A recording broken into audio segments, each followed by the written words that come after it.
من البارح وانا جالس كنخمم وكنفكر في دهاء المملكه وطريقتها في ربح قضاياها وبطريقه كتسكت القلب. تخيل معايا شحال من حاجه حيداتها هاد العامره في خاويه اللي داروا للعالم.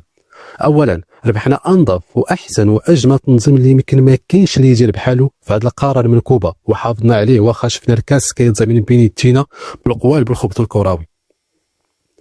رغم الخساره ديالنا بقينا كملنا كل شيء كما يجب، وبقضايا البلاد مرفوعه كبلد منظم كينضبط اي قرار واخا ضده. ثانيا حافظنا على امن البلد من شيروين ينوضوها لينا دوك الهمج كنت ماركات بيناتي ديال دياز، وينوضوا اعمال شغب اللي اكيد ماشي لدرجه يهددوا لينا حياتنا، ولكن غيكون الصداع والتخريب. لا قليله تلقى شي درب مشاو ليهم البارك بليزا ديال الطوموبيلات. حافظنا على ممتلكات المواطنين من دوك الهمجستان. ثالثا حماة حياه الطلبه والمغاربه اللي كانوا في السنغال وفي باقي الدول الافريقيه اللي كانوا ساعرين وكيتسناو غير السبه، وما كاين حتى مشكل كمدناها وكملنا حياتنا. رابعا حافظنا على العلاقات السياسيه مع السنغال وما ديناهاش في التبرهيش وما كبرناش الموضوع، لحقاش شي سيمانه موراها جا واحد الوفد سنغالي على ود شي اتفاقيات والامور مغيزه. خامسا بانوا لينا حنا باللي تقريبا جميع الشعوب الافريقيه كانت غير كتنافقنا، وفي ديك الخساره بانوا على حقيقتهم وكل شيء طالع كيشمت، ودابا حنا اللي غنضحكوا عليهم ساكن.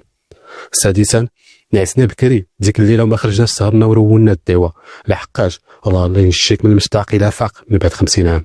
واهم حاجه لقينا احسن سبب باش نجيو على ركراكي، راه كون دينا الكاس راه والله تتلقى دابا مازال داير ندوه صحفيه ما يبغيش يسكت. مشات عليها شي 30 عام تاع العبوديه، الحمد لله ما ربحناش، مشى بحال ورجع للكاس، ربحنا الكاس ومشى ركراكي. ها ما بحال دابا والله ما يتهنى طيرت لك سايس من الاعتزال.